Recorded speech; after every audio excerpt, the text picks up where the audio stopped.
ಮತ್ತೆ ನಾಳೆ ಸುಮಾರು 3.24 ಲಕ್ಷ ಹೆಕ್ಟೇರ್ ಭೂಮಿಯನ್ನು ರೈತರು ಬೆಳೆದಿರ್ತಕ್ಕಂಥ ತೊಗರಿ ಬೆಳೆ, ಅಲಸಂದಿ, ಉದ್ದು, ಹೆಸರು ಮತ್ತು ಸೋಯಾ ಬೆಳೆ ಸಂಪೂರ್ಣ ನಾಶ ಆಗಿದ್ದರಿಂದ ರೈತರು ಸಂಕಷ್ಟಕ್ಕಿದ್ದಾರೆ. ಬೆಳೆ ನಾಶ ಹೊಂದಿರುವ ರೈತರುಗಳಿಗೆ ಸರ್ಕಾರ ಕೂಡಲೇ ಸ್ಪಂದಿಸಿ ಹೆಚ್ಚಿನ ಪ್ರಮಾಣದಲ್ಲಿ ಬೆಳೆ ಪರಿಹಾರ ನೀಡುವ ಬಗ್ಗೆ ಅಂತ ನನ್ನ ಗಮನ ಸೆಳೆದಿದ್ದೇನೆ.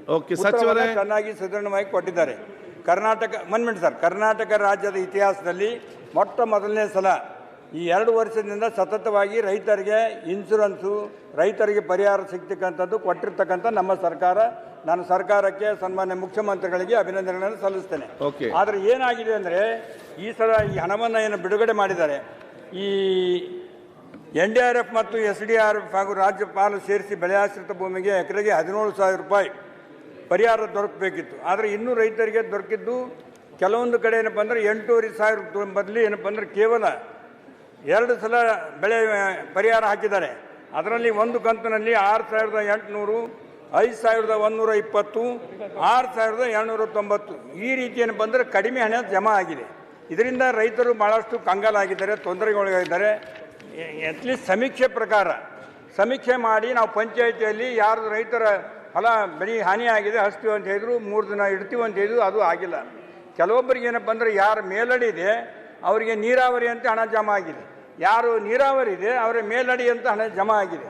ತಾರತಮ್ಯ ಭಾಳಷ್ಟು ಆಗಿದೆ, ರೈತರು ಕಂಗಾಲಾಗಿದ್ದಾರೆ. ಪಾಸ್ಬುಕ್ ತೊಗೊಂಡು ಬ್ಯಾಂಕ್ ಅನ್ಬಂದು ಅಳಿತಕ್ಕಂಥ ಸಮಸ್ಯೆ ಬಂದಿದೆ. ಮತ್ತು ಇನ್ನೊಂದು ತಮಗೆ ಸರ್ಕಾರ ತಮ್ಮ ಮೂಲಕ ಕಳಕಳಿ ಮನವಿ ಏನಂದರೆ, ನಮ್ಮ 2025-26ನೇ ಸಾಲಿನಲ್ಲಿ 2,90,000 ರೈತರು ಇನ್ಶೂರೆನ್ಸ್ ಕಟ್ಟಿದ್ದಾರೆ. ಸಭಾಧ್ಯಕ್ಷರೇ, ಇನ್ಶೂರೆನ್ಸ್ ಹಣ 34.49 ಕೋಟಿ ರೂಪಾಯಿ ಜಮಾ ಆಗಿದೆ. ಇನ್ಶೂರೆನ್ಸ್ ಕಂಪ್ನಿಯವರು ಮೊದಲು ಇರ್ತಿದ್ದು ಆ ಪ್ರಶ್ನೆಯಲ್ಲಿ, ಈ ಸಲ ಸರ್ಕಾರನೇ ಇನ್ಶೂರೆನ್ಸ್ ಕಂಪ್ನಿಯವರು ಕೊಡ್ತಾ ಇದ್ದಾರೆ. ಸ್ವತಃ ಮುಖ್ಯಮಂತ್ರಿಗಳು ನೋಡಿದ್ದಾರೆ. ತಾವೆಲ್ಲ ಇಡೀ ನಮ್ಮ ಕರ್ನಾಟಕ ಅಧ್ಯಕ್ಷರೇ, ಮೇನಿಂದ ಬೆಳೆ ಏನಪ್ಪ ಅಂದ್ರೆ ಸಂಪೂರ್ಣವಾಗಿ ಮಳೆ ಆಶ್ರಿತ 2 ಸಲ ಮುರಿದು ಬಿತ್ತಿದ್ದಾರೆ. ಬೆಳೆ ಹಾನಿ ಆಗಿದೆ. ಬೆಳೆ ಕಂಪ್ಲೀಟ್ ನೀರಲ್ಲಿ ನಿಂತು ಹಾನಿ ಆದಾಗ ಬೆಳೆ ಹಾನಿ ಆಗಿದ್ದಕ್ಕೆ ಪರಿಹಾರ ಇನ್ಶೂರೆನ್ಸ್ ಬಿಡುಗಡೆ ಮಾಡಿ. ನಾ ಹೇಳ್ತೇನೆ ಸನ್ಮಾನ್ಯ ಮಂತ್ರಿಗಳಿಗೆ ಕೇಳ್ತೀನಿ, ಮುಂದೆ ಮಂದ್ಮೆಂಟ್ ನಂದು ಆದ್ಮೇಲೆ ಉತ್ತರ ಹೇಳಿ.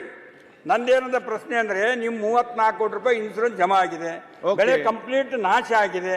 ಬೆಳೆ ಮಳೆ ಹಾನಿಯಿಂದ ನೀರಾವರಿ ಹೋಗ್ತೇನಪ್ಪ ಅಂದ್ರೆ ಸಂಪೂರ್ಣ ನಾಶ ಆದಾಗ ಇನ್ಶೂರೆನ್ಸ್ ಯಾಕೆ ಬಿಡುಗಡೆ ಮಾಡಬಾರ್ದು?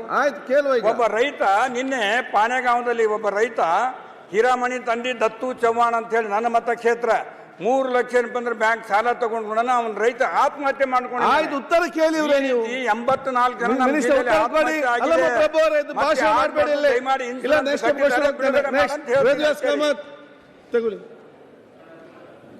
ಉತ್ತರ ಕೊಡಿ.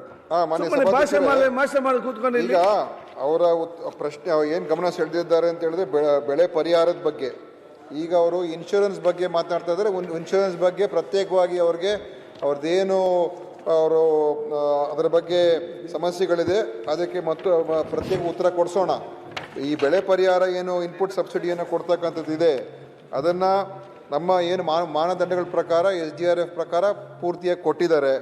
ಅದೇ ರೀತಿಯಾಗಿ ಏನು ಟಾಪಪ್ ಮುಖಾಂತರ ನಮ್ಮ ರಾಜ್ಯದಿಂದ ಏನಿದೆ, ನಮ್ಮ ಏನು ಸರ್ಕಾರದಿಂದ ಕೊಟ್ಟಿರ್ತಕ್ಕಂಥದ್ದು ಸುಮಾರು 1,031 ಕೋಟಿ, ಒಟ್ಟಾರೆ 2,249 ಕೋಟಿ ನೇರವಾಗಿ ಜಮಾ ಮಾಡಲಾಗಿದೆ. ಅದರಲ್ಲಿ ಅವ್ರು ಹೇಳ್ತಾ ಇದ್ದಾರೆ, ಕೆಲವರಿಗೆ ಯಾರು ಈ ಮಳೆ ಆಶ್ರಿತ ಇದ್ದಾರೆ ಮತ್ತು ಯಾರು ನೀರಾವರಿ ಇದ್ದಾರೆ ಅದರಲ್ಲಿ ಸ್ವಲ್ಪ ವ್ಯತ್ಯಾಸಗಳಾಗಿದೆ ಅಂತ. ಆ ಥರ ಏನಿದ್ರೆ ಕ್ಲಾರಿಫಿಕೇಶನ್ ಬೇಕಾದ್ರೆ ತಗೊಳ್ಳೋಣ. ಸಬ್ಸಿಡಿಯನ್ನು ಕೊಡಬೇಕಾಗಿರುವಂಥದ್ದು ಪೂರ್ತಿ ಕೊಟ್ಟಿದ್ದಾರೆ. ಉಳಿದಿರ್ತಕ್ಕಂಥದ್ದು ಏನಾದರೂ ಬೇರೆ ಕ್ಲಾರಿಫಿಕೇಶನ್ ಇದ್ರೆ ಆಮೇಲೆ ತಗೊಳ್ಳೋಣ. ಮತ್ತು ಇನ್ಶೂರೆನ್ಸ್ ಬಗ್ಗೆ ಹೇಳ್ತಾ ಇದ್ರೆ ಅದು ಪ್ರತ್ಯೇಕವಾಗಿ ಅದಕ್ಕೆ ಉತ್ತರ ಬೇರೆ ಸಮಯದಲ್ಲಿ ಕೊಡಿಸ್ತೀವಿ ಮಾನ್ಯ